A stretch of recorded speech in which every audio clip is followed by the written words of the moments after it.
as the pathway through which to resolve international disputes that could have global repercussions. As such, we support the immediate cessation of hostilities with the goal of offering an opportunity to genuine dialogue, a dialogue which will allow us to build lasting and peaceful solutions to conflicts. Thank you.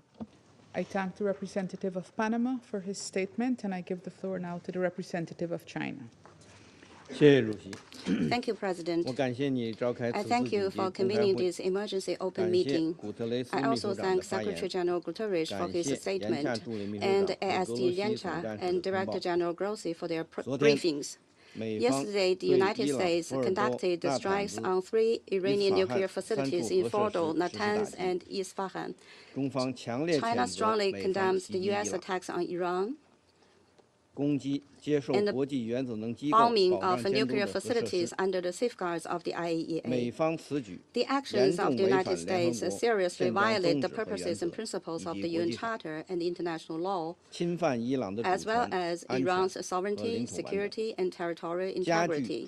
It has exacerbated tensions in the Middle East and dealt a heavy blow to the international nuclear non-proliferation regime. The international community must uphold justice and make concrete efforts to cool down the situation and restore peace and stability. In this connection, I wish to put forward 4 appeals.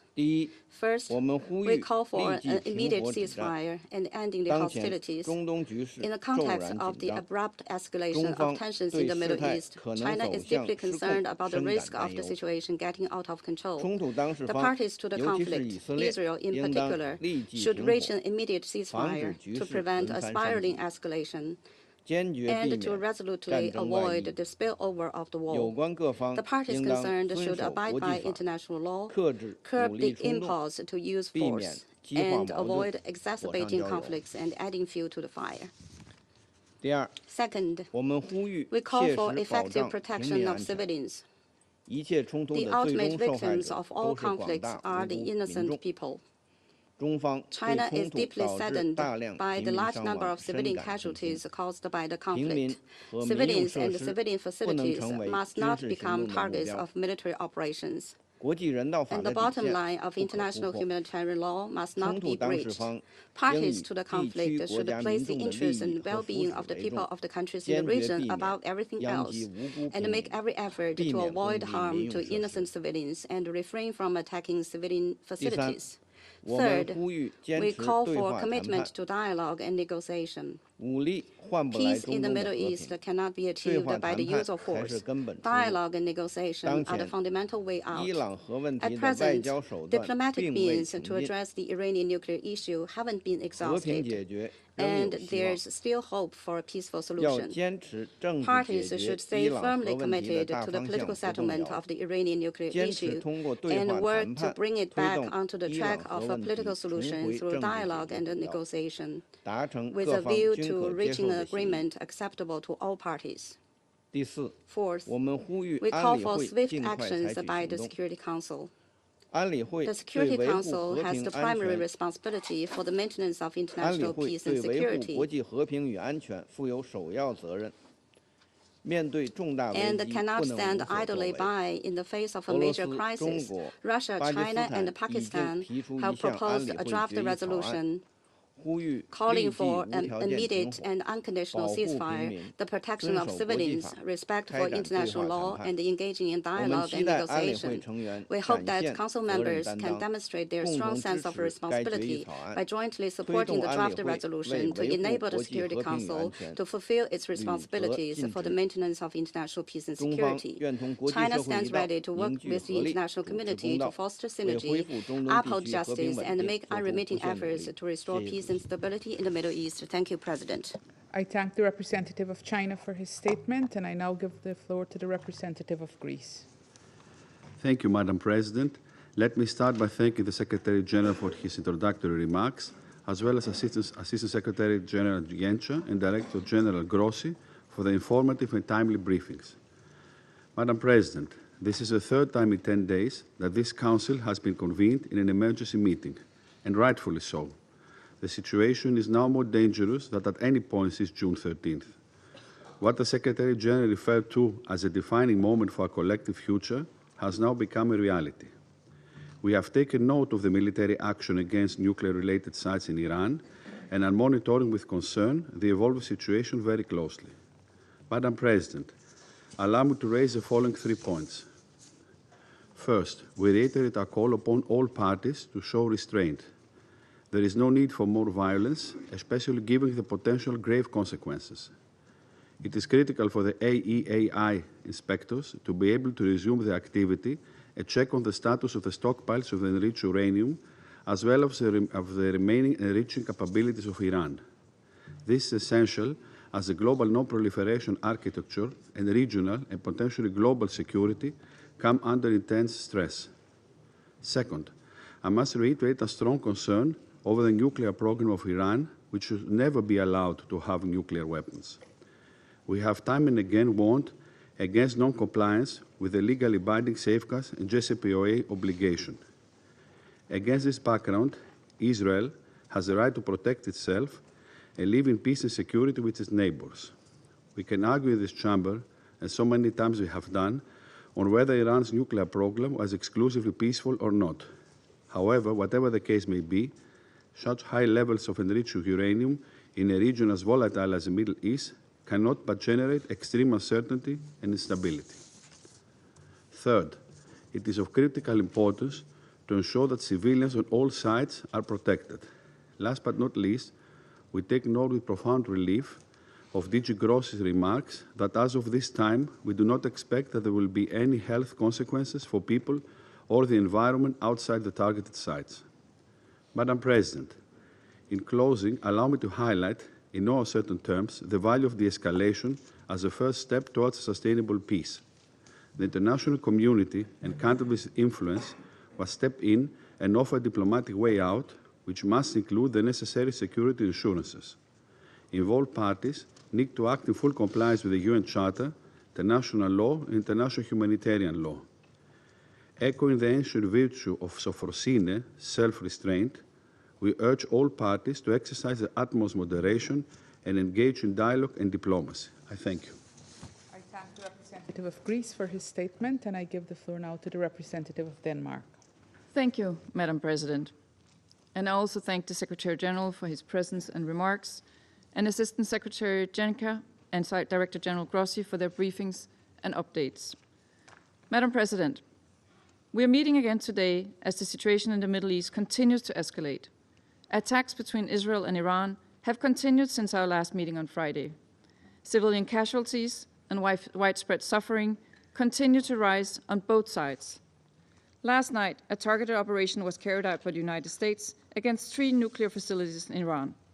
The continued escalation in the Middle East is a cause for great concern and poses a grave risk to international peace and security. Madam President, Denmark urges all parties to abide by the obligations under the UN Charter and international law. All parties must ensure protections of civilians and civilian infrastructure in line with international humanitarian law. Furthermore, and keeping in mind the words of Director General Grossi 2 days ago to this Council, all actions should be taken and the necessary restraint shown to reduce the risk of nuclear accidents, which could have devastating effects for the civilian population and the environment. Madam President, Denmark has persistently underlined that Iran must never acquire a nuclear weapon. That would be a serious threat to regional and global security. We have repeatedly expressed our concerns about Iran's accelerating nuclear trajectory and the fact that the IAEA is unable to assure that the Iranian nuclear program is exclusively peaceful. We welcome that the IAEA continues to monitor the situation and provide information on the nuclear safety and security implications. And we stress the importance of continued and timely exchange of information between Iran and the IAEA regarding issues related to nuclear safety, security, and safeguards. Madam President, the current trajectory is unsustainable and fraught with danger, not only for the region, but for international peace and security at large. De-escalation is not only necessary, it is urgent. We call on all actors to step back from the brink to prevent further escalation in the Middle East. We urge Iran to engage in negotiations and not to take any further action that could destabilize the region. At this critical moment, it is important that all parties refrain from steps that could lead to serious regional and global consequences. We further stress the need to protect maritime security and international trade routes, including via the Strait of Hormuz. Madam President, in closing, Now is the time to return to negotiations in order to reach a diplomatic solution.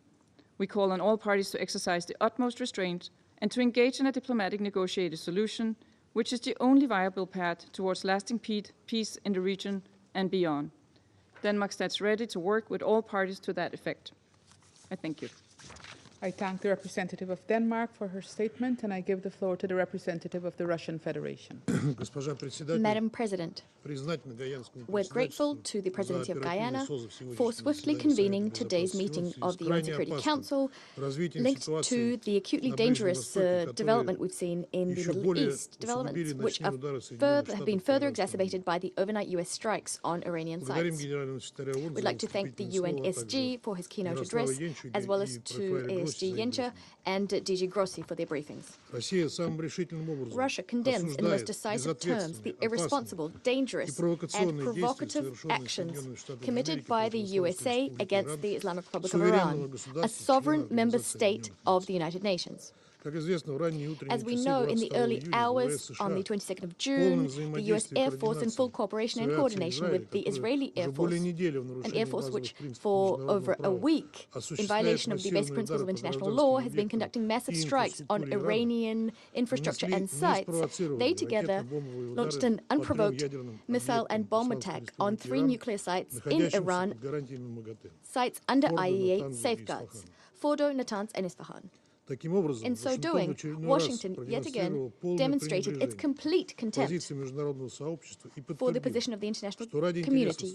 Washington reasserted that to further the interests of its Israeli ally, it's prepared not only to turn a blind eye to the killings of tens of thousands of Palestinian women, children and older persons, but also to gamble with the safety and well-being of humanity as a whole. Through their actions, the US has opened a Pandora's box. No one knows what new catastrophes and suffering it will bring.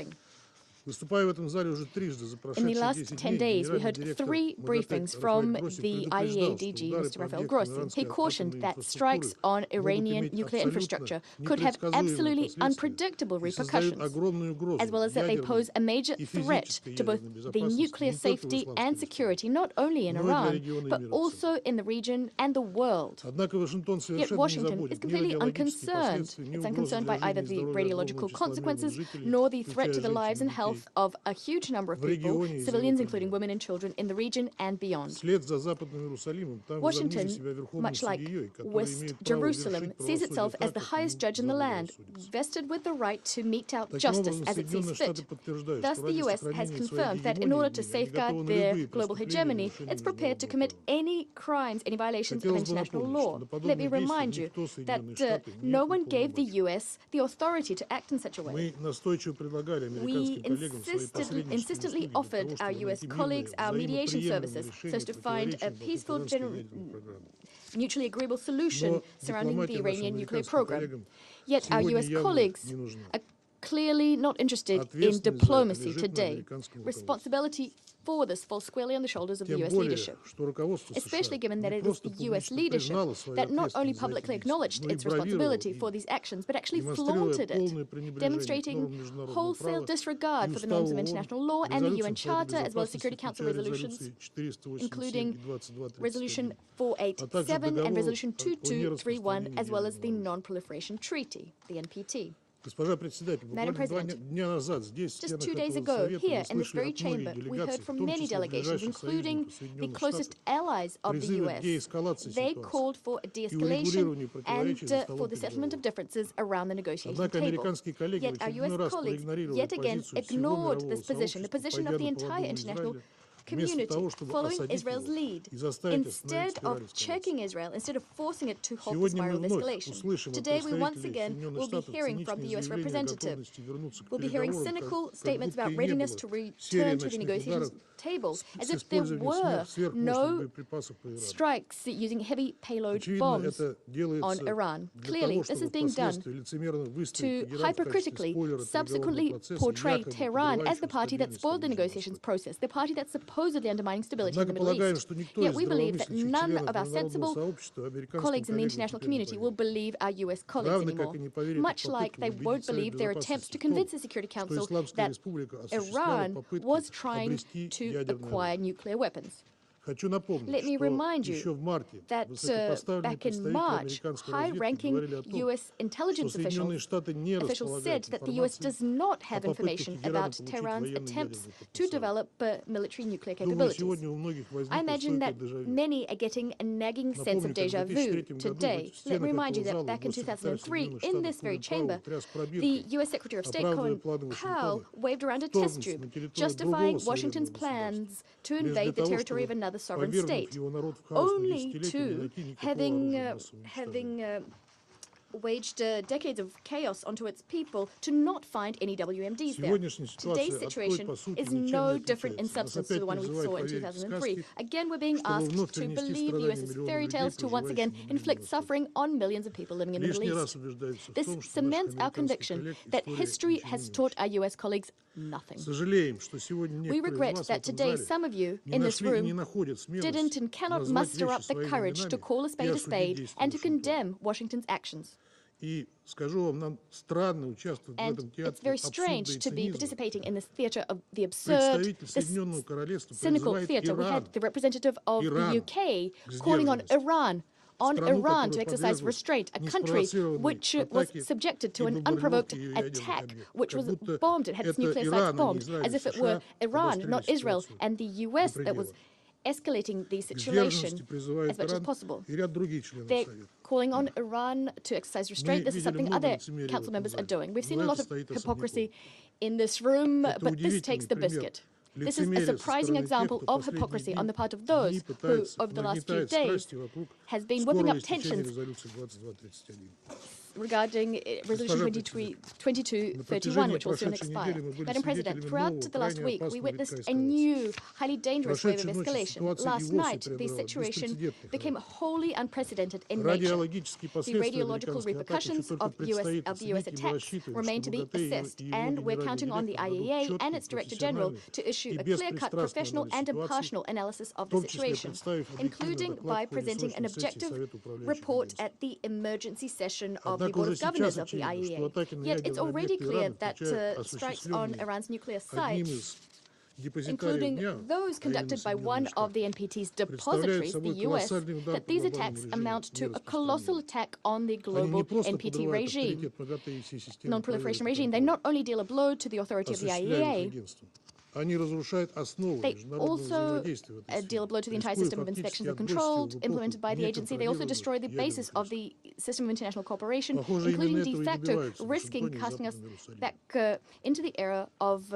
nuclear risks. Seemingly, this is what Washington and Western Jerusalem are seeking. The Russian Federation, as a responsible state and a permanent member of the Security Council, cannot abide such a scenario. We cannot support it. Iran, as per the NPT, has the right to develop its civilian nuclear program.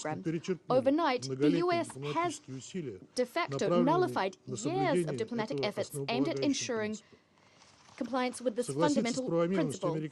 Agreeing with the legality of US actions is tantamount to throwing out all of the international community's advances on this front. And since we talked about the importance of the NPT and the global non-proliferation regime today, I'd like to remind you that Israel has not yet acceded to the NPT. Thus, there cannot be a comprehensive IAEA inspections program vis-à-vis Israel. As for Iran, in keeping, I'd like to remind you that Israel has not acceded to the NPT, so no comprehensive IAEA inspections program vis-à-vis Israel is being implemented. As for Iran, Iran was and remains the most monitored IAEA state in the world. And instead of supporting Iran, we're getting bombardments of this country, including its civilians. This is a country, and this is being done by a country which has in principle refused to sign the NPT. This is an outrageous, cynical situation. It's very strange that the IAEA DG did not say a word about this, nor did he call on Israel to join the NPT, not once. Madam President, I think that everyone in this room can see full well that unless we stop the escalation, the Middle East will find itself on the verge of a large-scale conflict with unpredictable consequences for the entire international international security system. А весь мир может оказаться на грани Plus, the ядерной entire катастрофы. world might end up on the verge of a nuclear disaster. We call for an immediate cessation of aggressive actions by Israel and the US, restraint on the part of all parties, and return into the fold of international diplomacy and the negotiations process. Yet calls on the part of UN Security Council members are not enough. Based on the provisions of the UN Charter, and these are the very same provisions that those who are hypocritically staying silent today call for respect for in other cases. On the basis of these provisions, the Security Council is simply duty-bound to craft a collective decision which would make unacceptable strikes on Iranian nuclear infrastructure, which are under IAEA safeguards. To this end, we need, first and foremost, a clear-cut legal and political assessment of what happened. For all those who are not pursuing any hidden agendas nor double standards, this is patently obvious. To this end, the Russian Federation, China and Pakistan have prepared and disseminated this morning a short and balanced UN Security Council draft resolution, including a call for an immediate and unconditional ceasefire and for a search for a diplomatic solution surrounding the Iranian nuclear program. The text reflects the positions of an overwhelming majority of Security Council members expressed at our meetings held on the 13th and 20th of June. We're counting on the support of all Security Council members to ensure that the Council can, as soon as possible, send a signal about the need to immediately end the violence, something that the Secretary General again called for inter alia.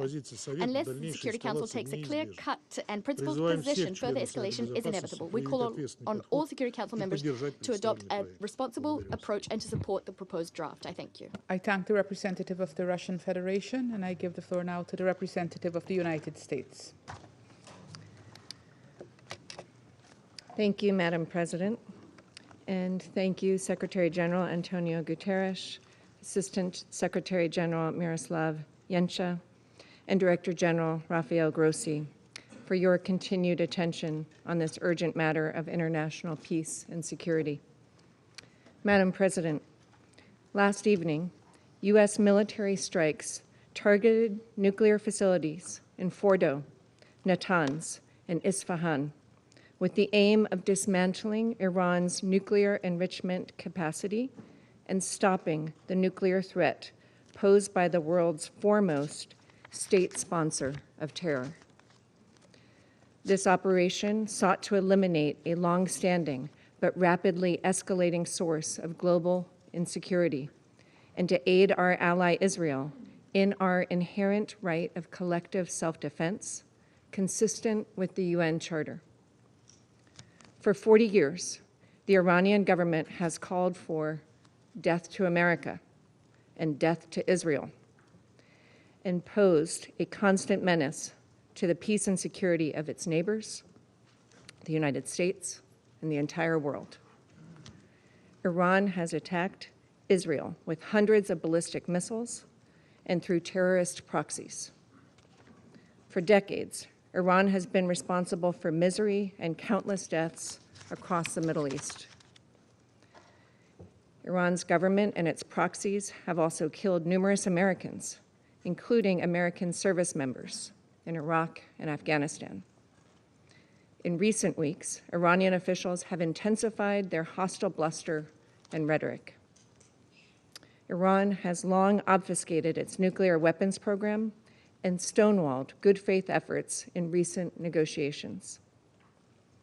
Madam President, the time finally came for the United States, in the defense of its ally and in the defense of our own citizens and interests, to act decisively.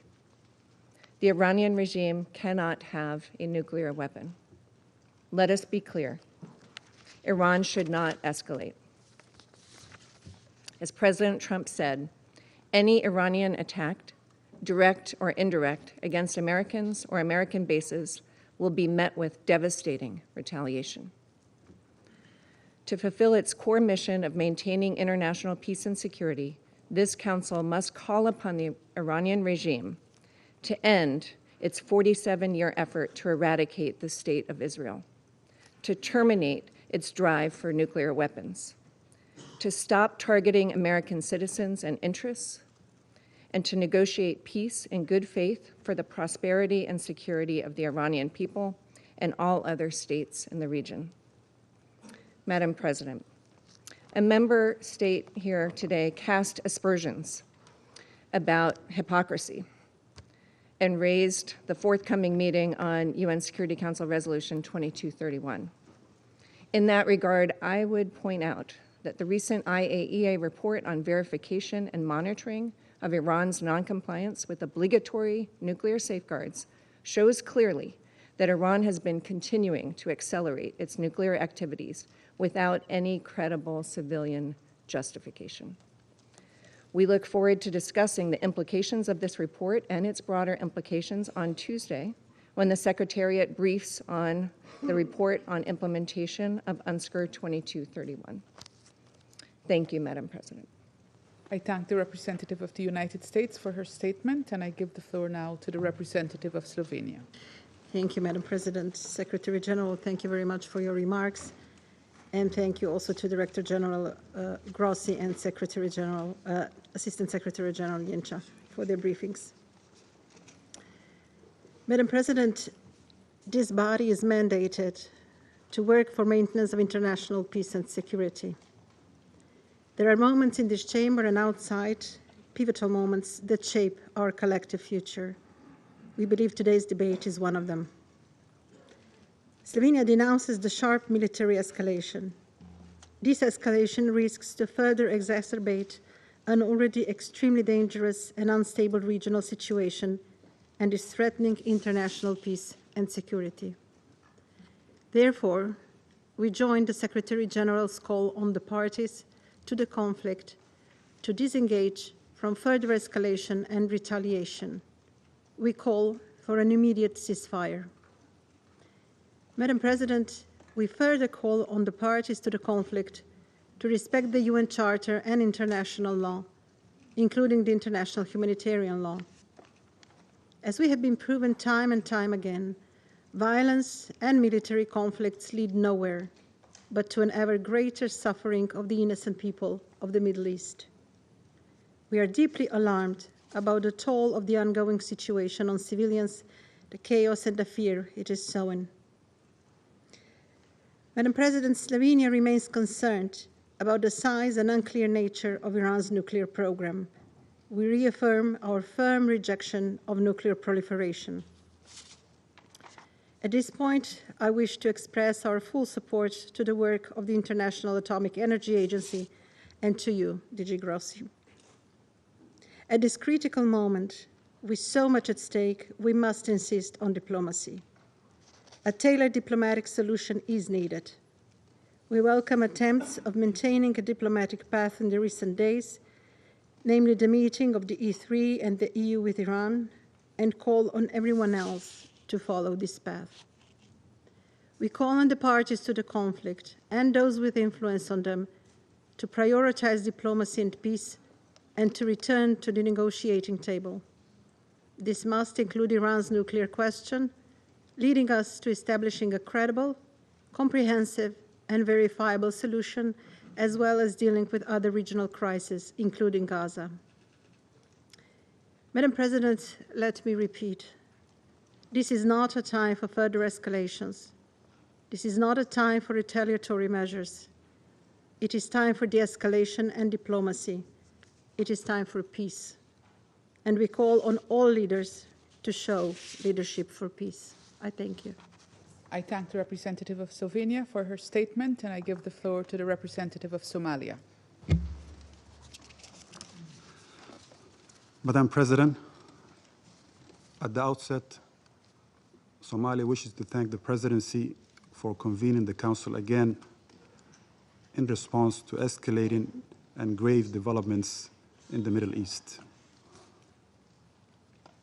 We also extend our appreciation to the Secretary General for his introductory remarks and to DG Grossi and ASG Janka for their thorough updates on this worrying and rapidly evolving threat to international peace and security in the Middle East.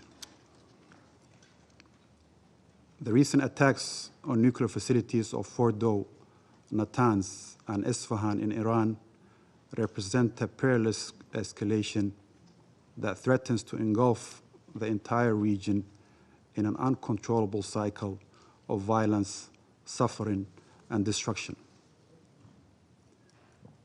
Somalia condemns any acts of aggression that violate the sovereignty and territorial integrity of member states.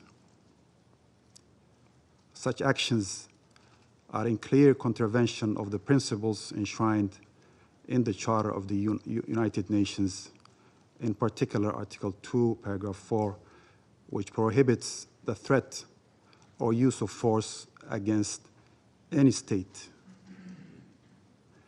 We reaffirm the importance of respecting the sovereignty and territorial integrity of the Islamic Republic of Iran. Our delegation believes that all member states share responsibility to act in accordance with these principles and commitments. Madam President, at this critical moment, 4 urgent actions must guide our collective response. First, uphold international law and the UN Charter. We call for respect of the sovereignty and territorial integrity of all states and adhere to the principles of good neighborliness and to resolve disputes through peaceful means. Violations of these principles imperil countless lives and deepen regional crisis. Second, pursue de-escalation and comprehensive ceasefire. We urge all sides to work towards de-escalation and achieve immediate and unconditional ceasefire in order to restore calm and confidence-building measures. The Security Council must support every diplomatic initiative aimed at reducing tensions and preventing further conflict. Third, the return to negotiations on non-proliferation. Somalia reaffirms the urgent necessity of returning to negotiations regarding the Iranian nuclear program. Our delegation believes that the only viable path forward is a swift recommitment to talks on non-proliferation in line with relevant international resolutions. We further reiterate our call for the establishment of a Middle East zone free of nuclear weapons and for all regional states to join the Treaty on the Non-Proliferation and Nuclear Weapons. Lastly, protection of civilians and safeguarding nuclear facilities. We emphasize the paramount importance of protecting civilians and civilian infrastructure. Also, we urge all parties to exercise restraint and refrain from targeting nuclear facilities, particularly under IAEA safeguards, given the grave risks such actions pose to populations, regional stability, and the environment. Equally important is to guarantee freedom of navigation in international waterways and to refrain from actions that undermine maritime security. To conclude, Madam President, the challenges before us demand a collective, measured response rooted in dialogue, mutual respect, and a renewed commitment to multilateralism. Our delegation stands ready to engage constructively with the international community to advance peace, stability, and security for all states in the Middle East. We urge all parties to act with responsibility and wisdom, placing the well-being of the region's people above all other considerations. Our delegation echoes the SG call to give peace a chance and reiterates its call to seize this moment to redouble efforts for de-escalation and a return to negotiations and a sustainable diplomatic process. I thank you. I thank the representative of Somalia for his statement, and I give the floor to the representative of Pakistan. Thank you, Madam President, for convening this yet another emergency meeting of the Security Council. And I would also like to join colleagues in thanking the Secretary General for his remarks. You couldn't be clearer than that, Secretary General. Thank you. I would also like to thank ASG Shenka and Director General Grossi for their important briefings. Madam President, when the Security Council met for the second time last Friday, following Israel's wanton continuing aggression and unprovoked strikes against Iran, many members warned the international community of this grave violation of the UN Charter and the risk of dangerous escalation. We have heard the same today around the table from Council members as well as the Secretary General and other briefers. But tragically, developments over the past 24 hours have only confirmed those warnings. And it is unfortunate that the universal calls for de-escalation and a peaceful resolution of this crisis through dialogue have remained unheeded. From the outset, Pakistan has adopted a principled position on these developments, a position based entirely on international law and the UN Charter. We have thus strongly and unambiguously condemned the Israeli aggression, expressed solidarity and full support for Iran's inherent and legitimate right of self-defense in conformity with the Charter of the United Nations, denounced the unlawful Israeli unilateral strikes on IAEA safeguarded Iranian nuclear facilities, called for bringing an end to this aggression, advocated cessation of hostilities and for reverting to dialogue and diplomacy for a peaceful, lasting settlement of the Iranian nuclear issue. In recent days, Pakistan's leadership, including the Deputy Prime Minister and Foreign Minister, has remained actively engaged in promoting those objectives through numerous and continuing contacts with leaders of other countries and our partners across regions, all in the interest of preserving international peace and security and in fulfillment of our responsibility as a member of the Security Council. The Council of Foreign Ministers of the OIC meeting in Istanbul has echoed the same call for ending the aggression and supporting de-escalation and a peaceful settlement. It is in this context that we are seriously concerned by the recent developments that have further heightened tensions. Pakistan has condemned the US strikes on Iranian nuclear facilities, which come on the heels of a series of brazen attacks by Israel on the nuclear sites. Let me recall that specific targeting of nuclear facilities under IAEA safeguards constitutes a clear breach of international law, the IAEA statute, multiple IAEA resolutions, as well as Security Council Resolution 487. And according to Article 25 of the Charter, the members of the United Nations agree to accept and carry out the decisions of the Security Council in accordance with the Charter. That responsibility to carry out the decisions of the Security Council is heaviest with the members of this Council, particularly the permanent members in the first place. Madam President, we are deeply alarmed by the escalating situation. The sharp rise in tensions and violence as a result of the Israeli aggression and unlawful actions is profoundly disturbing. Any further escalation risks catastrophic consequences for the region and beyond. Pakistan stands in solidarity with the government and brotherly people of Iran during this challenging time. Madam President, these attacks set a dangerous precedent and pose a grave threat to the safety and security of populations across the region.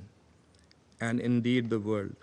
As the body entrusted with primary responsibility for the maintenance of international peace and security, the Security Council must act urgently and decisively. We share a collective responsibility to, first, unequivocally reject and condemn the attacks against the Islamic Republic of Iran since 13th of June, being in clear contravention of international law and the UN Charter. Threat or use of force must never be condoned.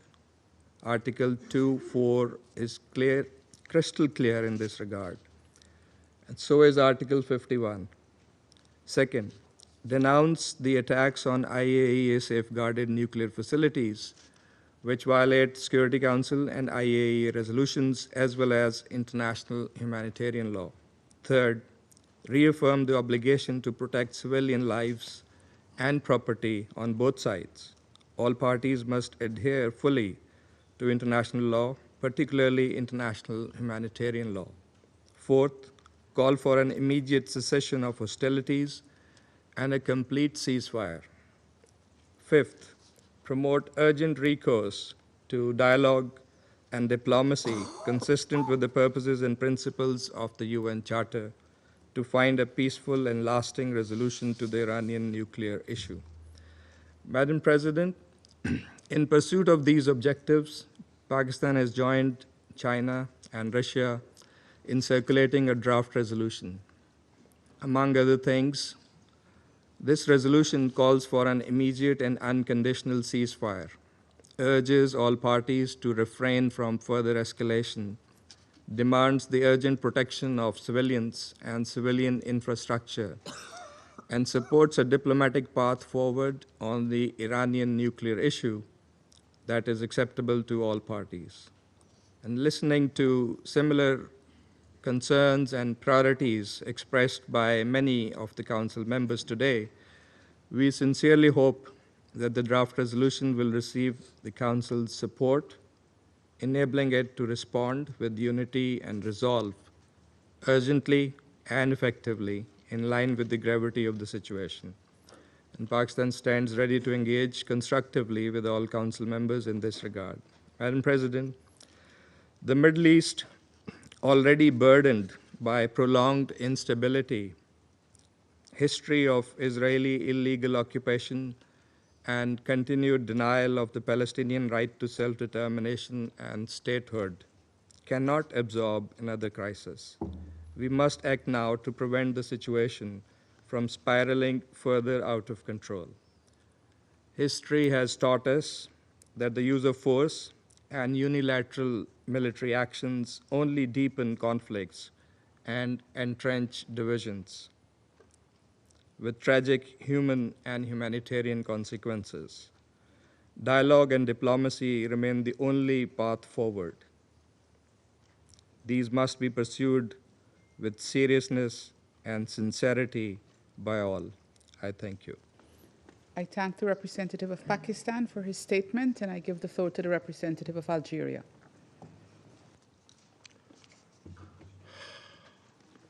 Madam President, I would like to thank you for the prompt scheduling of this meeting.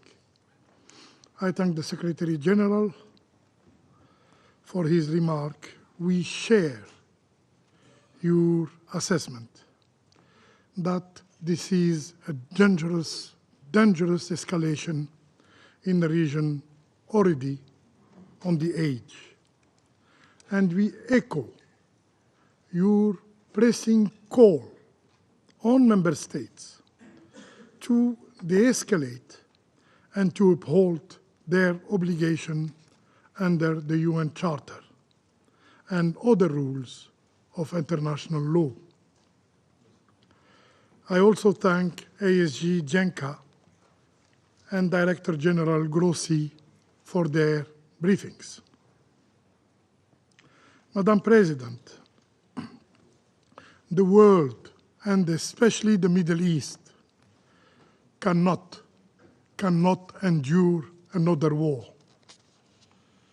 Unfortunately, events in the region are accelerating in an alarming pace, pushing the Middle East dangerously close to an apocalyptic scenario at a time when the international community was united, yes, was united in seeking ways to ease tensions. The situation has deteriorated sharply yesterday and further exacerbated by American strikes targeting Iranian nuclear facilities.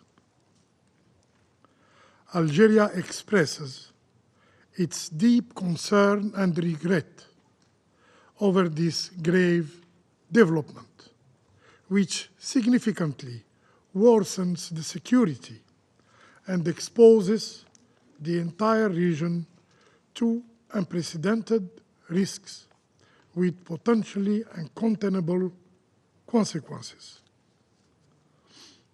The erosion of the international nuclear security architecture poses a grave threat not only to regional stability, but also to the global peace and security. Attacks on nuclear facilities under international safeguards seriously undermine the integrity and credibility of the global non-proliferation regime. Therefore, we reaffirm that the legal framework safeguarding nuclear installations is clear, is comprehensive, is binding.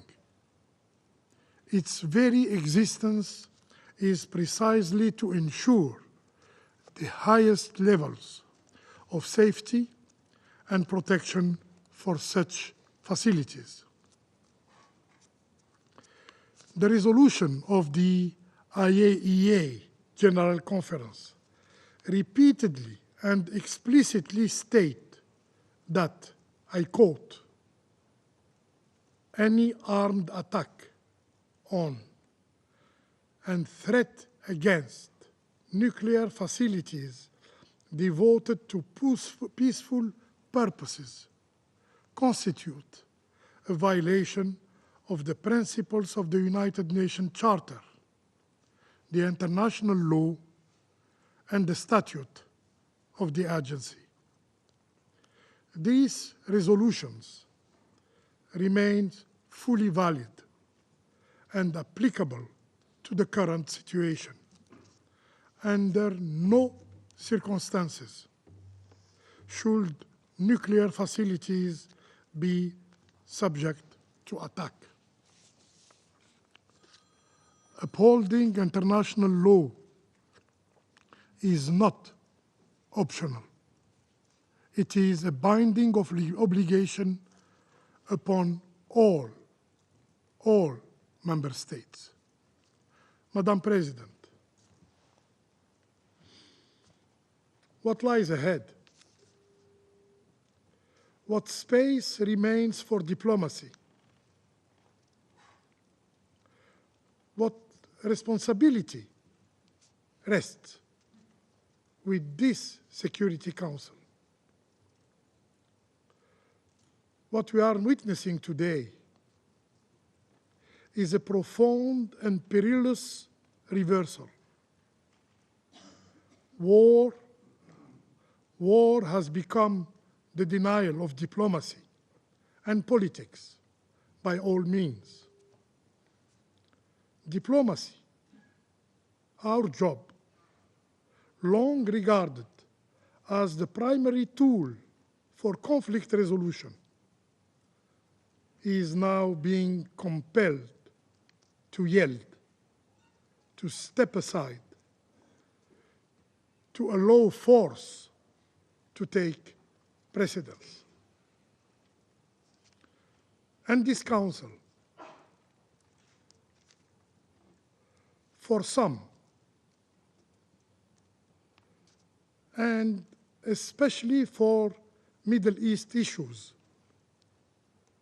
its restraint, its silence, yes, silence, is seen as more useful than its action. What then of negotiation, of agreements, of the essence of the United Nations, its charter, its principles, and of international law? They too are being bypassed, negated, disregarded, and finally, discredited.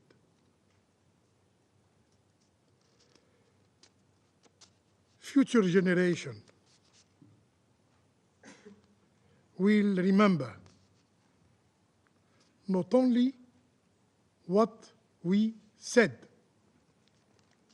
but what we did, or what we failed to do.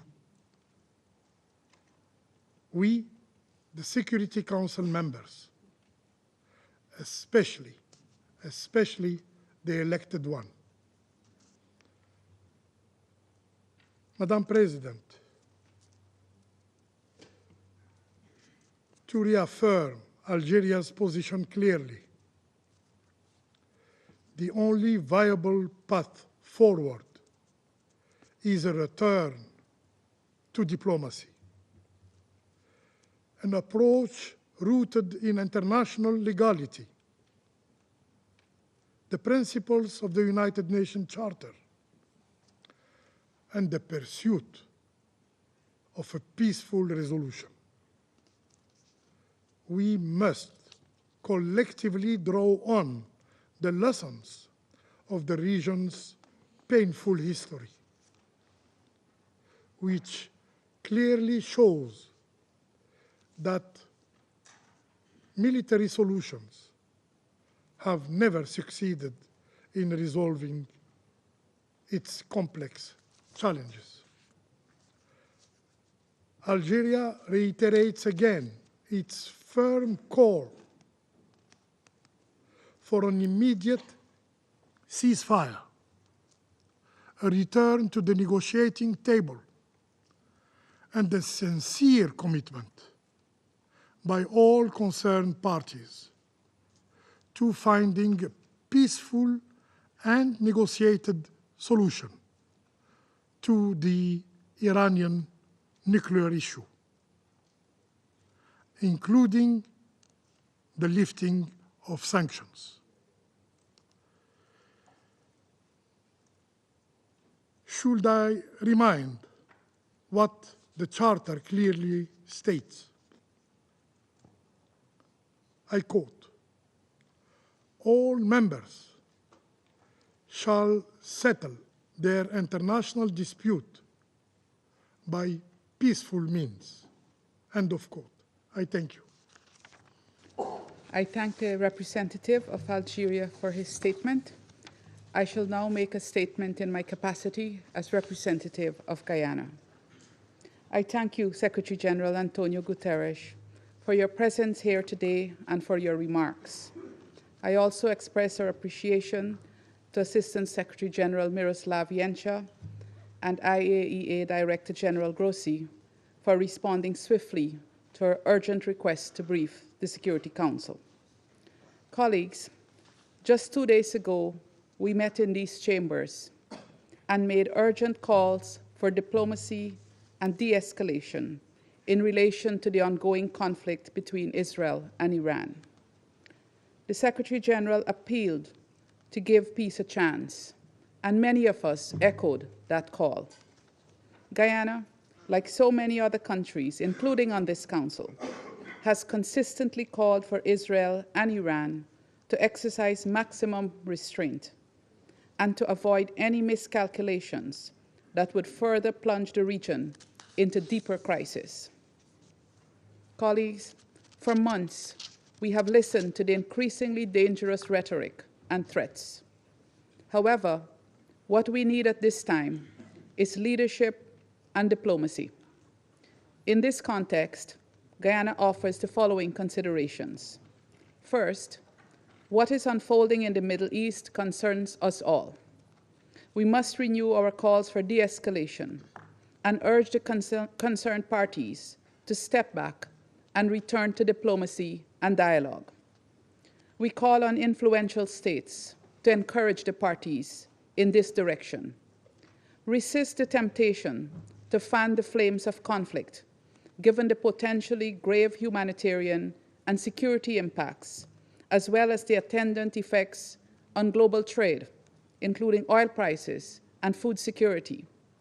Second, we urge the members of this Council to urgently address the grave threat posed by this conflict to international peace and security, to uphold their obligations under the UN Charter, and take decisive action to end the hostilities.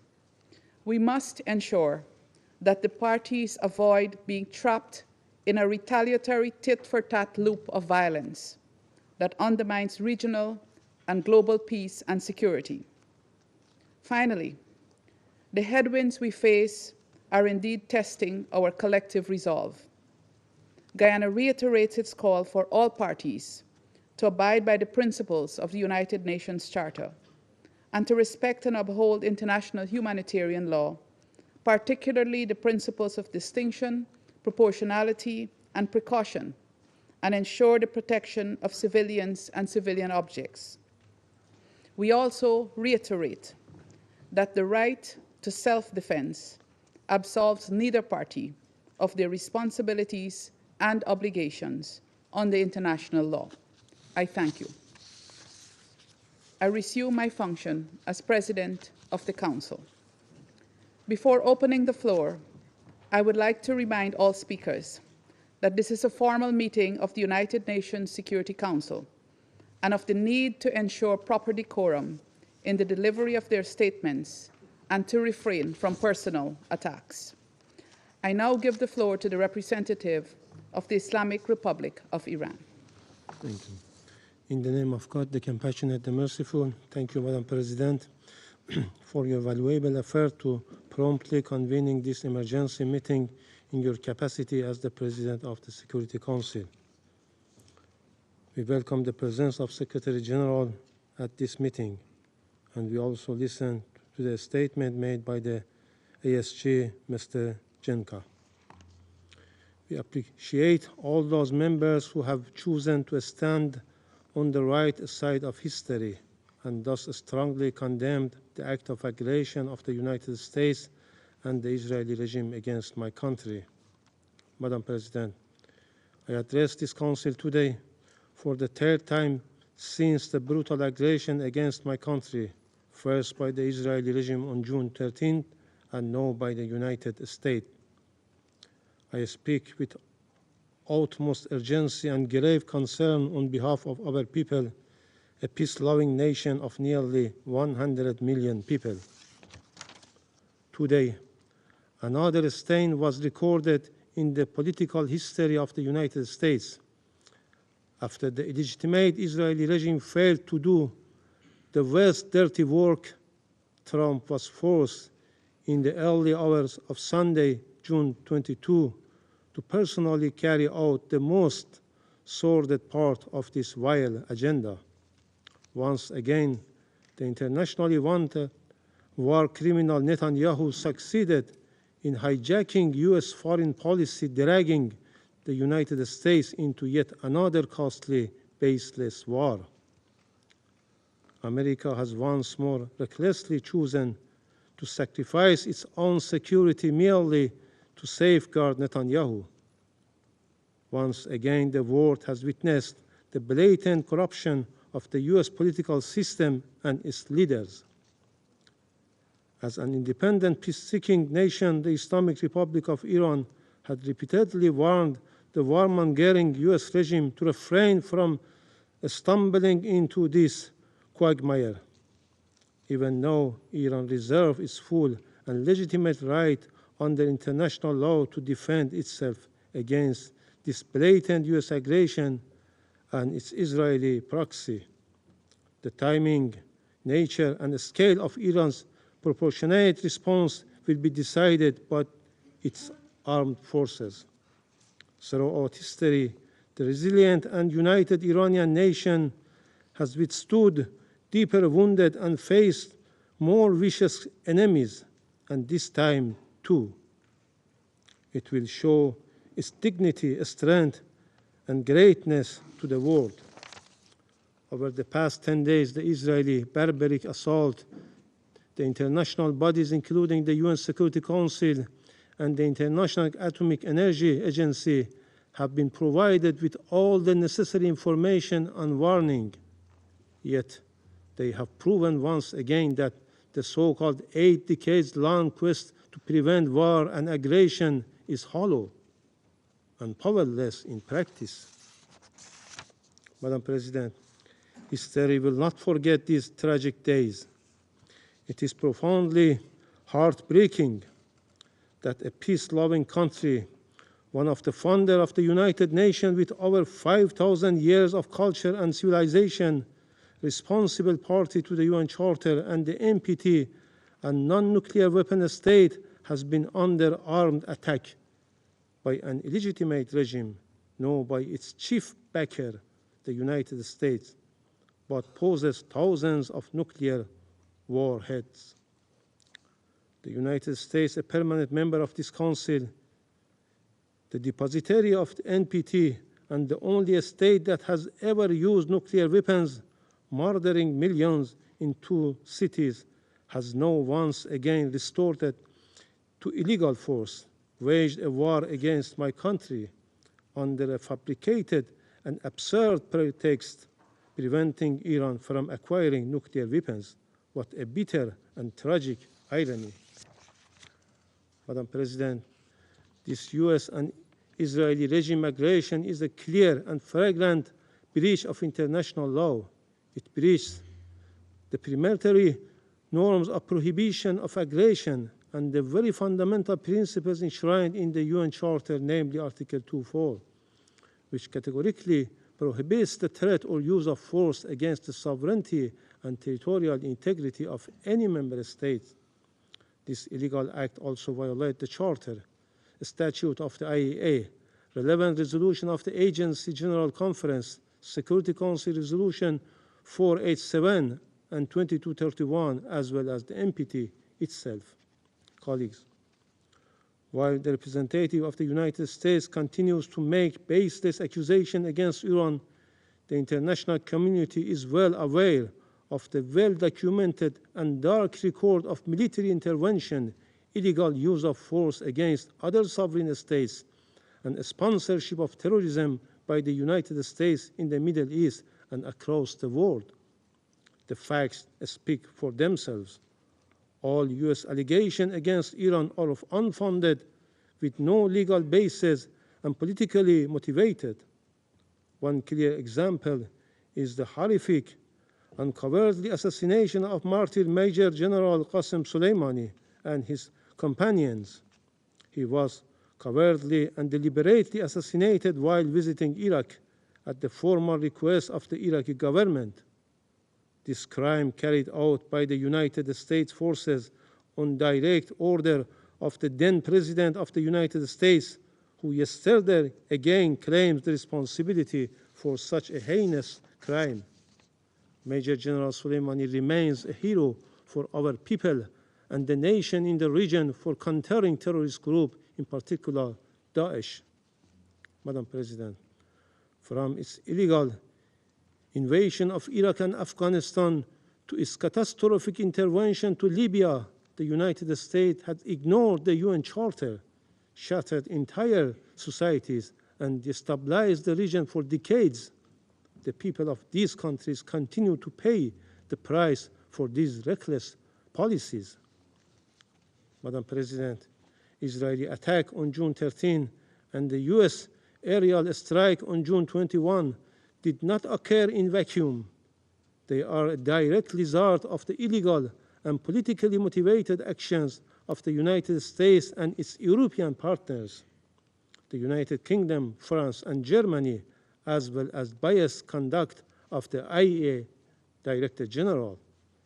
Undoubtedly, the United States, the UK, and France, 3 permanent members of this council, along with the Israeli regime and the IAEA General Director, will bear full responsibility for the death of innocent civilians in Iran, especially women and children, and for destruction of vital civilian infrastructure. Madam President, Iran was preparing for the next round of diplomatic engagement with the United States on June 15, only for Israel to strike Iran 2 days before those talks could take place.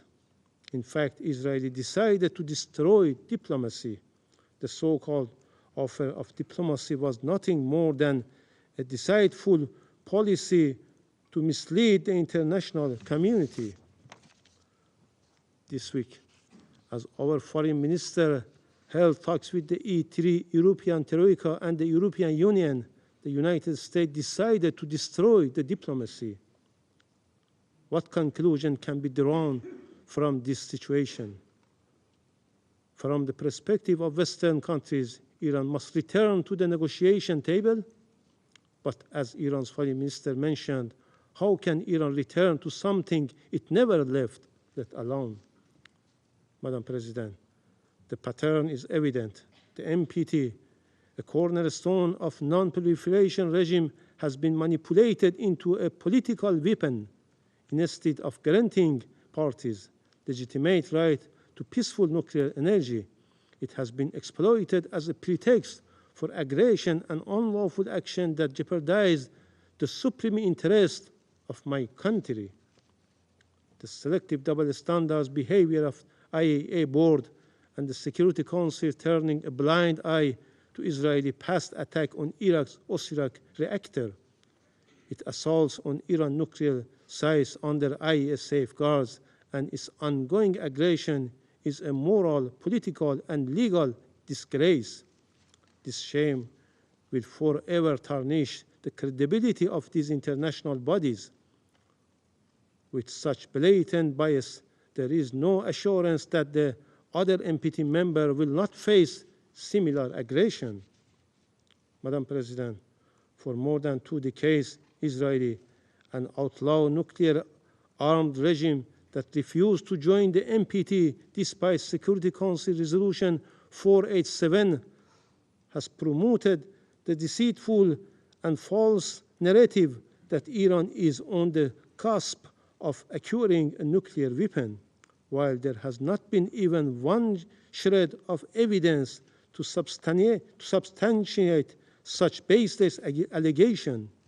Iran's consistent diplomatic engagement made in good faith, leading to the JCPOA and its full compliance with the commitment therein with the UN Security Council Resolution 2231, demonstrate the very peaceful nature of its nuclear program. Madam President, Iran is acting within its inherent unlawful right of self-defense under Article 51 of the UN Charter. We will take all measures deemed necessary at our disposal to protect our people, our sovereignty, territorial integrity, national and vital interests, and our peaceful nuclear program in accordance with international law. Once again, I would like to remind this esteemed body of its legal and moral obligation. If this Council and the United Nations built to maintain international peace and security fail to act at this decisive moment, they will forever lose their credibility and relevance. Israel and the United States are the chief culprits for eroding the rule of law, undermining international law, the IAEA statute, and the non-proliferation regime. However, the silence, double standards, and complicity of international organizations and some Western countries, including France and the UK, are equally reprehensible.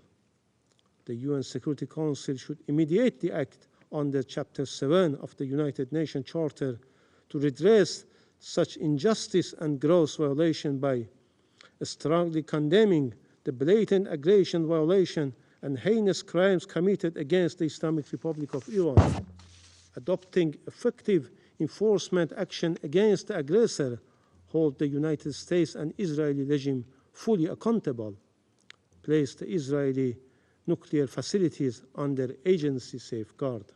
This is a historic test for this Council, for the United Nations as a whole. Every state and every responsible actor must rise to this occasion and condemn without ambiguity. These blatant crimes, failure to do so will lead to the gradual decline of the very aspiration of the non-proliferation regime and normalize a dangerous precedent when might, our rights, right, and where the fundamental principles of the UN Charter are trampled without consequences. Madam President, distinguished colleagues, we stand at the crossroads. Let us be the moment we put an end to impunity, the moment we uphold the principles on which this Council was founded. This Council must act decisively. Silence will be complicity in these crimes. If this Council fails to act and condemn this blatant aggression, the stain of complicity will forever remain on its conscience as it does with Gaza. I thank you. I thank the representative of the Islamic Republic of Iran for his statement, and I give the floor to the representative of Israel. Thank you, Madam President. First, I would like to thank the Secretary General, ASG Yancha, Director General Grossi, for your remarks. Madam President, last night, history changed. The United States of America struck Iran's nuclear sites at Fordo, Natanz, and Isfahan. The United States, the leader of the free world, removed the greatest existential threat facing the free world. Just like our Operation Rising Lion, this was not a war of choice. This action was a necessity. It was a righteous act for the United States, for Israel, for the Middle East, and for the world. So the entire world should say on record today, here and now, thank you. Thank you to the United States for removing the greatest threat to global security. Thank you, President Trump, for acting when so many hesitated. Thank you for protecting the free world with strength and with moral clarity. Now, some come here to denounce the United States and Israel. So let me ask you, where were you? Where were you when Iran raced toward the bomb? Where were you when it enriched uranium far beyond the point of civilian usage? When it buried entire fortress beneath mountain to prepare for our extermination? Where were you when Iran turned negotiation into theater and deceit into strategy? You were silent. You were complicit. You were afraid. You were bystanders. Months ago, I sat before this Council and called for a coalition of the courageous. I called for a coalition with the moral clarity and strength to confront the greatest threat our world has seen since the Second World War. Last night, the leader of the free world acted with that courage. The United States acted, not just for itself, but for every nation that values freedom over radicalism, for every nation whose children deserve to grow up without the shadow of a nuclear disaster hanging over their heads. Now, the world must follow suit. Madam President, we have heard many calls for diplomacy today in this chamber. We have heard the Secretary General calls for de-escalation. You cannot ignore that diplomacy was tried over and over. The United States led that effort. Many nations here in this room engaged in diplomacy with determination and good faith. But the regime in Tehran had other plans. It used the negotiating table as camouflage, a delay tactic, a way to buy time while building missiles and enriching uranium. Iran negotiated agreements it never intended to keep. It made commitments it never honored. It answered deadlines with defiance and met oversight with obstruction. The free world gave it every chance. We gave it months, we gave it years, we gave it every possible off-ramp. Iran would not move. So it had to be moved. The regime goal was never peaceful energy. Its goal was death and destruction. Its nuclear program was not a diplomatic puzzle. It was a loaded gun pointed at the heart of the international system and the stability of the world. To those who now fake concern and cry escalation, we say, this is what the last line of defense looks like, when every other line has failed. Make no mistake, the cost of inaction would have been catastrophic. A nuclear Iran would have been a death sentence just as much for you as it would have been for us. Madam President, while Iran fired rockets at synagogues, mosques, schools, and homes, the United States acted with precision, as does Israel. Israel's targets are not cities. They were not civilians. They were not homes or schools. They are ballistic missile launchers and nuclear sites. This is a moral difference between us and them. They seek chaos, we seek order. They build weapons to destroy the world, we build partnerships to protect it. As you all know, we have already gained air superiority across Iranian skies. We have acted with purpose. We have acted with restraint. And we will act with the moral clarity that has always defined our people. Iran's reach extends far beyond our borders. It arms militias in Iraq. It commands terror in Lebanon. It funds Houthis in Yemen. It plots murder in Europe. And it threatens every capital in the West with its growing arsenal of ballistic missiles. You cannot sit this one out. You cannot condemn the firefighters while the arsonist tries to light more fires. You cannot protect peace by appeasing evil. Colleagues, Israel did not seek this moment. But when that moment came, we did not flinch. We know what happens when the world turns a blind eye to threats too terrible to imagine. This time, we acted. And this time, we were not alone. Let the record show, when the world stood at the edge of a nuclear disaster, America stepped forward. When time ran out, America showed courage. And when the moment came to confront the forces of extinction, America led. Now it is time for the rest of the world to guarantee that the threat of a nuclear Iran never returns. Thank you, Madam President.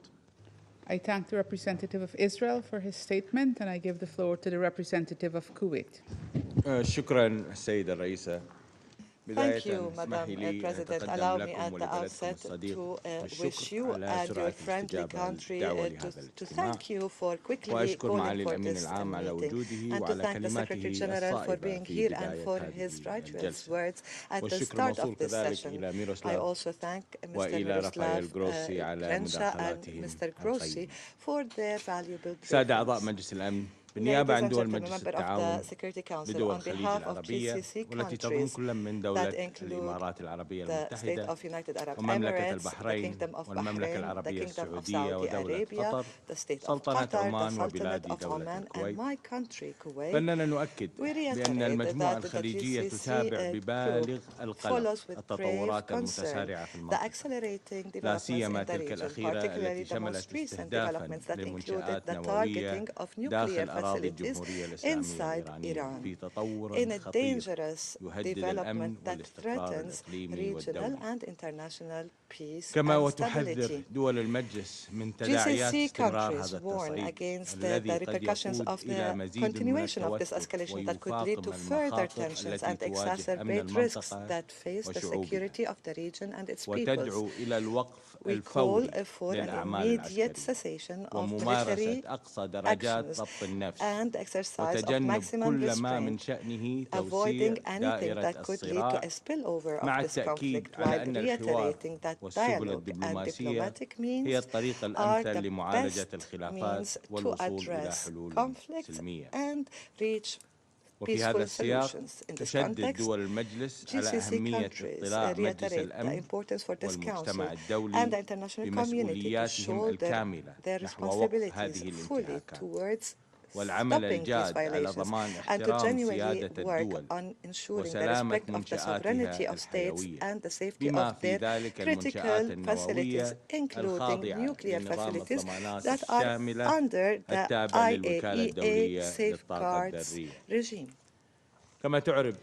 GCC countries express their deep conviction that there needs to give priority to diplomacy and dialogue to settle conflicts and disagreements within comprehensive approaches that achieve stability, prosperity, and justice. And we reiterate the importance of doubling efforts that aim at finding political solutions to put an end to this crisis and open a new page of security and stability in the region. In conclusion, Madam President, GCC countries are firmly committed to support all regional and international efforts aiming at diffusing this crisis and consolidating security and stability and to preserve the interests of peoples in the region and the world. Thank you, Madam President. I thank the representative of Kuwait for his statement, and I now give the floor to the representative of Iraq.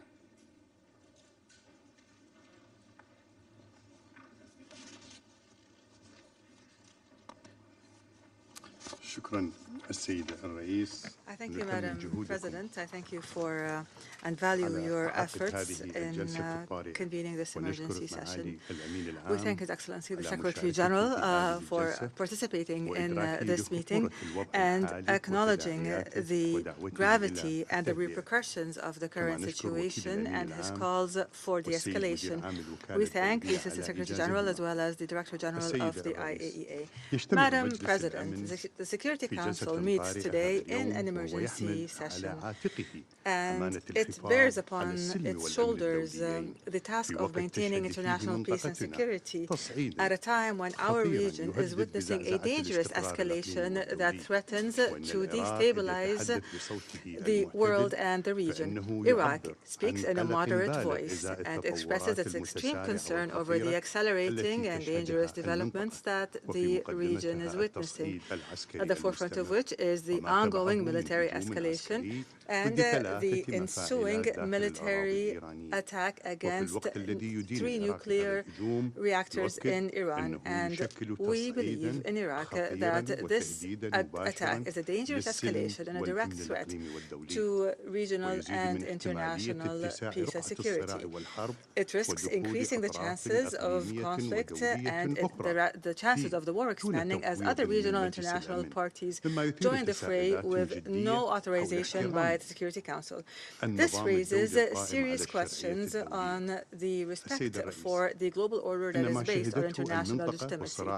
Madam President, the developments that the region and the current conflict have witnessed is a true test of the rules-based international system that is based on international law and the UN Charter.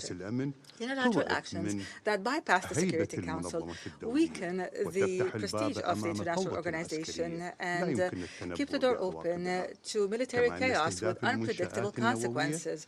Moreover, targeting nuclear facilities, regardless of the disagreements over such facilities, is a dangerous precedent that runs counter to diplomatic efforts that aim to resolve the nuclear file through dialogue and international controls, especially the role of the IAEA in this matter.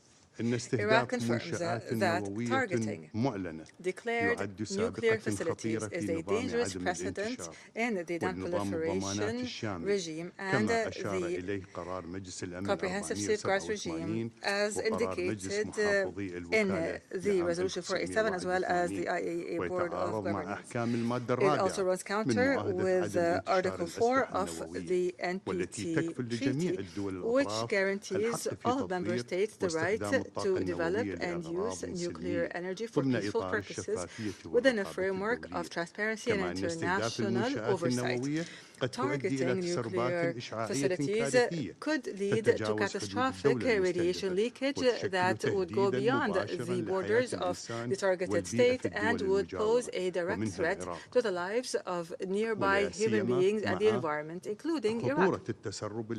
We note the dangerous nature of cross-border radiation leakage and how it affects the countries and peoples of the region. This is a serious danger, and we warn of the dire environmental and human consequences of this.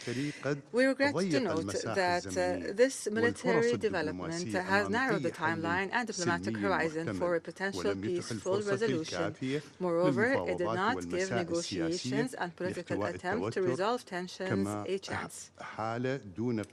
It also prevented the IAEA from performing its technical role in accordance with its mandate as stipulated by its statute, which is to verify the nature of nuclear activity. Madam President, our region and over the past decade has witnessed repeated situations of tension and instability.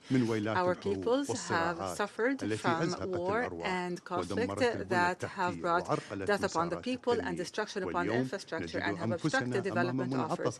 We find ourselves today before a dangerous crossroads that threatens to ignite a comprehensive and all-out regional war, with the ensuing violation of the sovereignty of states through repeated violations of their airspace and territories as neighboring states, with the catastrophic economic impacts of that, as global supply chains are experiencing severe disruptions, and the economies of the region are facing major challenges, and as threats continue to endanger maritime passages, which are the lifeline of international trade and the economy of states.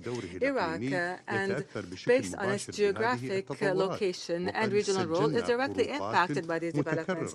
We have recorded repeated violations of our airspace by the conflicting parties. We consider this a violation of the sovereignty of Iraq and a violation of international law and the United Nations Charter.